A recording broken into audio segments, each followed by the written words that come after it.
Golden Guitar winning singer-songwriter Matt Scullion is known in the industry as a songwriter to the stars, having had his songs recorded by the cream of Australian country music artists such as Lee and Tanya Kernaghan, Sarah Storer, Adam Harvey, Travis Collins and Amber Lawrence. And an incredible 25 of those tunes went to number one spots on the country music charts. One of his songs, Our Backyard, won Song of the Year in the 2018 Golden Guitar Awards at Tamworth. Now, Matt recently teamed up with iconic Outback songman, the legendary Ted Egan, for a beautifully crafted track called Beer Box Man that I played just a minute ago, and it's a great musical tribute written and performed by Matt about Ted, who features on the Beer Box song with a spoken narrative. Now, Ted, who is now in his early 90s and still going strong, is well known for his larrikin ways and his beer box drum, which is aptly named the Fosterphone.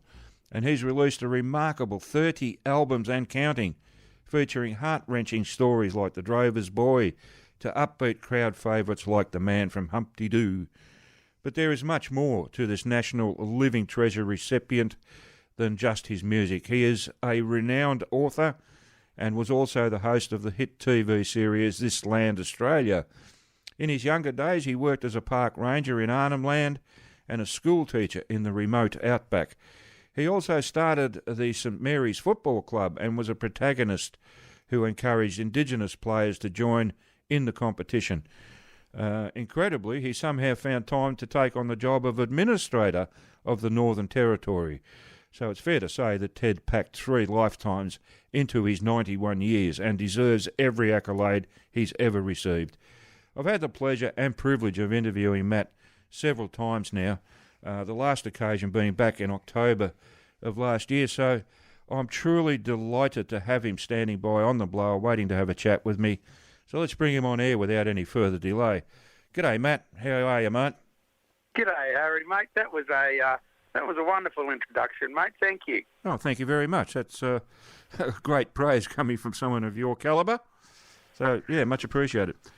No worries, mate. And it's, just listening to everything you said there, it's like, wow, did Ted ever sleep? Yeah. Well, you got to wonder, don't you? I mean, gee, he likes to keep himself busy, doesn't he? He does, mate. And look, I've only been friends with Ted probably about 4 or 5 years now. Okay. So it's only, it's not a very long relationship, but I've always admired him from a distance. Yes. And, when I caught up with him about 3 years ago in Alice Springs, I just thought I've got to write a song about this man. He's just, and then I read his book. It's called The Outback Songman, and it's just a wonderful book. Okay. And I thought I've got to do something for him, and write something about him, because I play a few of his songs in my show that I do. Okay. And I always ask the audience, who knows Ted Egan, and probably only about half the audience put their hand up. So all the older ones put their hand up, but a lot of the younger ones don't know who Ted is. So I thought, well, you know what? I need to pay tribute to the man, to people that know him, and hopefully introduce him to the younger generation. And that's an absolutely worthy project, mate, I have to say. And also, to my way of thinking, there can be no better person to write a song about Ted Egan than your good self. And you've done an excellent job of it. That is a terrific song. It really is. Well, thanks, mate. And as I was saying before we went on air, mate, it was when you're writing songs, the more information you have, the better, because the more twists and turns you can take. But with Ted's story, it was what am I going to leave out? Because he's just done so much, and I wrote about 8 or 9 different versions of this song before I settled on the one that your audience just listened to. Okay. Because the original one I wrote went for nearly 10 minutes. It was longer than Bohemian Rhapsody. I thought, well, I'm never going to get that played on the bloody radio. And my wife said to me, you should just concentrate on his music, and then let the listeners go and delve into his life and research it a bit more if they want to. So that's what I've done in this song. Well, that's what Google's there for, isn't it, eh? It is, mate. It is, you know. And look, because I would have loved to have brought to the forefront a lot of other things he's done, but it was just too hard. It just would have gone for too long. To my way of thinking, it would have been easy to get overwhelmed, trying to write a song about Ted Egan because there's just such a plethora of information about him. It is, mate. And you know, when I wrote it, Harry, I had it in its very rough form, so I hadn't gone into the studio to record it yet. And I sent it to Ted, and I sent it to him, and it took him a couple of days to get back to me, you know, and I'm thinking, oh, no, he doesn't like it. Oh, no, because I wanted to make sure that it was, because he's such a great writer himself. I'm thinking, oh, no, he's looking at it, and he's thinking it's corny, and oh, no. But then he finally gets back to me. He says, sorry, mate, I've been really busy. Blah, blah, blah. He says, mate, I absolutely love it. Oh, great. And I'm so honoured. He said, you let me know anything that I can do to help you with this. And I said, well, as a matter of fact, Ted, now that I've got you, I said, mate, I'd love it if you could play the beer box on the song. Yeah. So the rhythm that you hear, the percussive rhythm that you hear on the track is actually Ted playing the Fosterphone. Excellent stuff. Yeah. And as I said, together we wrote a narrative that we could put in there for Ted. Because I thought it'd be great to have Ted on the track also. Absolutely. So, and then I said to him, actually, and also while I got you, would you be interested in being in the video clip? And he said, absolutely. Come up to Alice Springs and we'll shoot one. So my wife and I went up there and spent 3 days with Ted and his lovely wife Neris. Nice. And at his place Sinkatini Downs, just out of Alice Springs. Right. Mate, and it's come up a treat, and I'm really happy with As it. you should be. It's an absolute it's a credit to you, mate. I've got to say, and an amazingly good tribute to a bloke like Ted Egan. Mate. Well, he deserves it. As as you said in your introduction, he's well. He deserves every accolade he's ever received, and every accolade he will receive. Yes. And I wanted to write something about like a lot of people pass away and then they write tributes. Yep. I wanted to sell. Not that Ted's going to pass away. I'm just no. He. It's good to. Sometimes it's good to celebrate someone's life while they're still around. You know what I mean? Absolutely, I couldn't agree with you more. I harken. It's got nothing to do with the story, but I harken back to Lobby Lloyd. He famously said, "I'm one of the few guys who can get up on stage and play at his own memorial." Well, you know that Dove Newton from the Bushwhackers. Yeah. He's a mate of mine, Dove, and I've actually had the honour of playing guitar for the Bushwhackers on a few of their shows. Oh, great. Recently, and we did a show recently, and Dove got up there. He's such a funny man. He is. He got up there and he said, if I was you guys, I'd probably come down the front after the show, and if you're interested in buying some of our music, I'd probably do it sooner than later.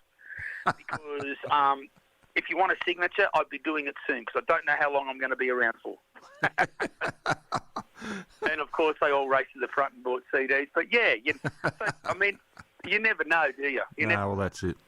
You just don't know what's around the corner. Like I keep telling people, tomorrow is guaranteed to no one.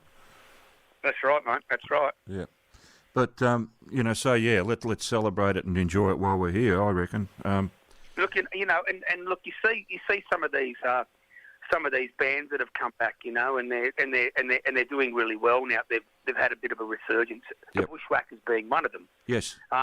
They've never really been gone, but they've definitely made a resurgence, and they're just killing it everywhere they go. Yep. Look, I'd love to see the same for Ted, and not that Ted's ever gone away, but it'd just be good if people could pay a bit more homage to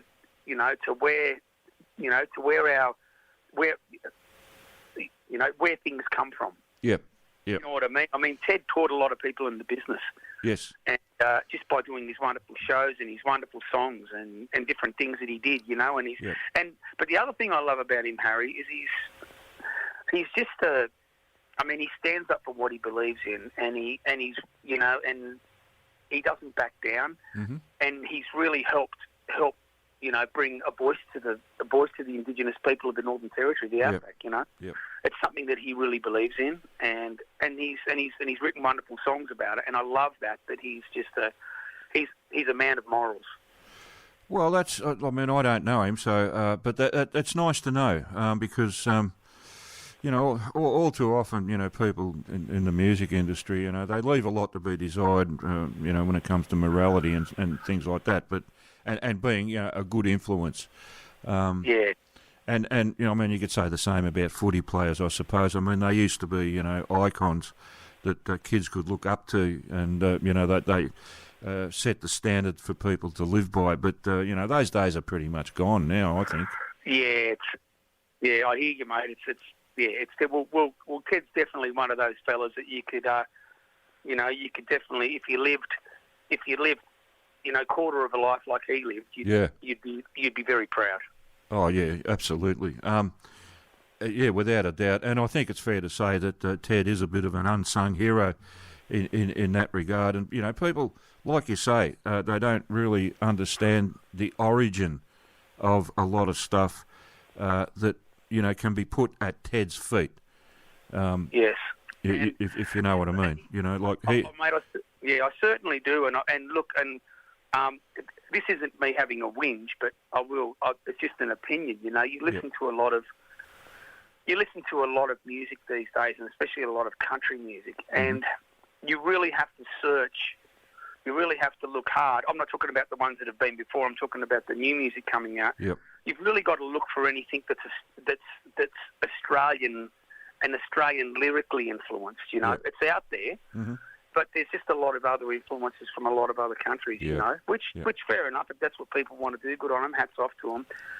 But yeah, I mean, I just think it's very important to keep our history and our music alive. And I don't mean singing it like it was sung before. Trying to do it in a new modern way if you can. Yeah. But I just think it's really important to keep those, to keep that fire burning. You know what I mean? Yep. And it's to your credit, Matt, that you are I guess a protagonist in that regard. The songs you've put out recently, in the last 2 or 3, 4 years, whatever. That song about the Aboriginal cricket team that went over to England. Yep. People would never have known that story if you hadn't written that song. Yeah. And the kid that rode for 6 days and nights or whatever, to get to Sydney, some a Victorian town somewhere, for the opening of the Sydney Harbour Bridge. Yeah. And people stopping along the way, and people feeding him and putting him up and all that sort of stuff. I mean, what a great story! And mate, it was. And actually, mate, he actually rode. He rode for 5 weeks. Oh, to get right. To Sydney. That's 5 right. weeks, and then he turned around and rode 5 weeks back. Yeah, right. Yeah. Ridiculous. No, you're right. Stories like that. It's just, and I've actually got a few more that I'm going to stick on the new album when it comes out. But that's great. When I come across those stories, I get really excited. Yeah. Because not every story can be made into a song. But I think I've said to you before at my shows, because I tell stories. Mm-hmm. I have people coming up after the show to buy a CD, and then they say to me, "Look, have you heard the story about such and such?" And as I said, not every one they tell me I can make into a song, but every now and then someone will tell me spin a yarn to me, and I'll go, "Oh wow, now that's a great story." Yeah. And I'll go and research it, and sometimes people have already written about it, so I can't write it. But then other times it hasn't been written about, and I'm like, bingo. Yeah. So I love it when I come across stories like 1868, the one about the first Indigenous cricket team. Yeah. That blew me away, that one, because thanks to that song I did a little bit of research on it and I learned a bit about it, and it's amazing that they got on that boat or ship and spent weeks going over there, and when they got there they were all crook and everything, but they still got up and played world class cricket. They did, mate. They did. They played really good cricket. And they came back with statistics that you'd be proud with today. Yeah, absolutely. Wonderful. And I've kept in touch with some of the people that are related to those people that went over there, Okay. And I was only just down in Harrow, which is down near Horsham, where Yep. where a lot of that stuff took place. And Okay. I went down there and played a dinner show for the Indigenous Veterans Cricket. It was New South Wales versus Victoria. Okay. And they asked me to come down and sing that song. So I love that kind of stuff. Being involved. Absolutely. Yeah. Being involved in stuff that's not just. I mean, look, whenever you do a show, it's important. Always. Absolutely. But when it's a show that's you're doing a show for something special like that, it just makes it even better.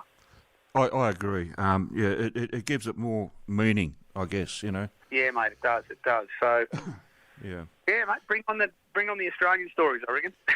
I couldn't agree with you more. There are some absolutely sensational stories out there. I mean, I've read a few books over the years, about things that have happened in Australia in the past, and they're eye-opening. They really are. They're world-class stories that you would never ever hear. And you got to scratch your head, Harry, and say to yourself, I mean, I don't know what it's like so much now, whether it's changed, but when I was at school, I came out of school knowing more about the rest of the world than I did about my own country. Exactly, yes. And yes. I just think some of those, there could be more Australian stories in there, and look, if you want to find out about the rest of the world, which you do need to know, maybe that's another subject that you take as an elective or something. You know what I mean? But I think we need to be taught about our own country and our history. Yep. I think so, anyway. I agree. I think there should be a university degree for Australian history. Yeah, absolutely. I reckon so too. And I've been thinking that for a long time, and there isn't one that I know of anyway. I don't know. I guess it's always been the way that the grass is always greener on the other side, but not necessarily. I guess, look, it goes back to, when Australian singers were covering songs from overseas, because no one could write a song here in Australia, or that was what the belief was. That I've been reading recently. This stuff only started the last couple of weeks. I've been reading a wonderful book, which is called Riding This Road, and it's written by Joy McKean. It was written back in 2014, and it's the most. I'm sure some of you listeners would have read it. It's the most intriguing book about when Slim and Joy first started touring, and the barriers they broke down, and they opened up the touring circuit to Australia. But the thing that really intrigued me is that when Pub with No Beer was brought out, right? Yeah. Back in 50, I think it's 58 or 59 or something like that, right? Mm-hmm. It wasn't. It was the side B to the single. The single was Saddle Boy. Oh, okay. Dusty's song, right? Now they didn't think. They just thought Pub with No Beer was a bit of a light-hearted song that'd give people a giggle, but it wasn't a serious single, right? Yeah, right. So they put anyway. A couple of DJs picked up Pub with No Beer, and then all of a sudden everybody started playing it, and it spent months and months and months in the charts and at number one, right? Mm-hmm. And it was the very first, and it ended up being a gold record. Yeah. It was the first. Get this! It was the first number one on the Australian charts by an Australian artist. Yeah. Yeah. Right. Okay. The very first, and the first. And Slim was the first Australian artist to receive a gold record. Wow. Okay. Well, there's a bit of history right there. Isn't that amazing? And yeah. So you're right. All the other artists used to cover other people's songs because people had the mindset that if it was from Australia, it wouldn't be good enough. That's exactly right. Obviously, Shorty Ranger wrote that song, Pub with No Beer, but they proved them wrong. And so Slim, all of a sudden then, everybody started writing their own songs. That's right, yep. Amazing stuff. Yep. And, and then the Easy Beats came along, and started writing their own material, and it was eye-opening, Wow. Absolutely. Yeah. But what I'm saying is talking about the word protagonist, Slim and Joy were the protagonists for a lot of things. They were. You know? And it's just I love reading stuff like that and hearing about stuff like that, and it inspires me to look deeper into stuff and write. You know, find these other stories and write. Yeah. You know, find stories and educate people. There's this great video of Joy. Joy's. They're interviewing Joy among other people, and it's just such an eye-opening story, and you get to appreciate the fact that without Joy, there would have been no Slim. Oh, absolutely, yeah.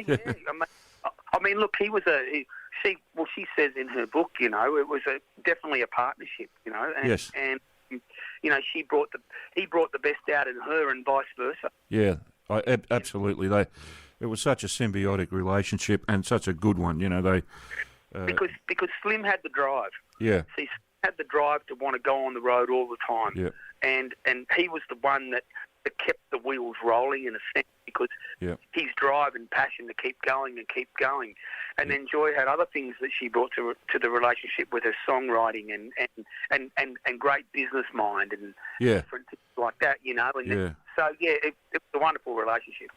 And her organisational skills, apparently they were legendary, you know. So, all right, look, unfortunately we've gone over time, Matt. Sorry, mate.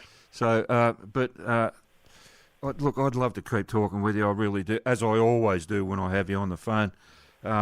I could spend the whole 3 hours talking to you. It'd be great. And I hope one day we can sit down face to face over a beer somewhere at a nice pub up the bush, and you know, have a good. I'd love to do that, mate. And mate.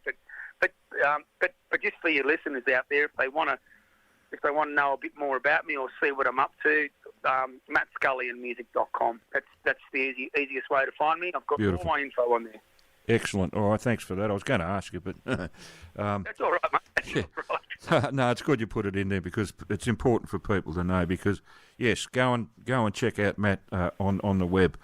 Well worth having a look, because that will lead you in directions that you've never been before, and they're beautiful, beautiful stories. And you know, Matt is such a talented songwriter and such a great Aussie. He wears it on his sleeve, as we all should. So, good stuff, mate. Keep it up. No worries, Harry. Well, mate, thank you so much for having me on your show. Always welcome. I look forward to our next chat. As do I. Okay, take it easy, mate. Look after yourself. All the best to the family. And cheers, mate. Bye-bye. See you, mate.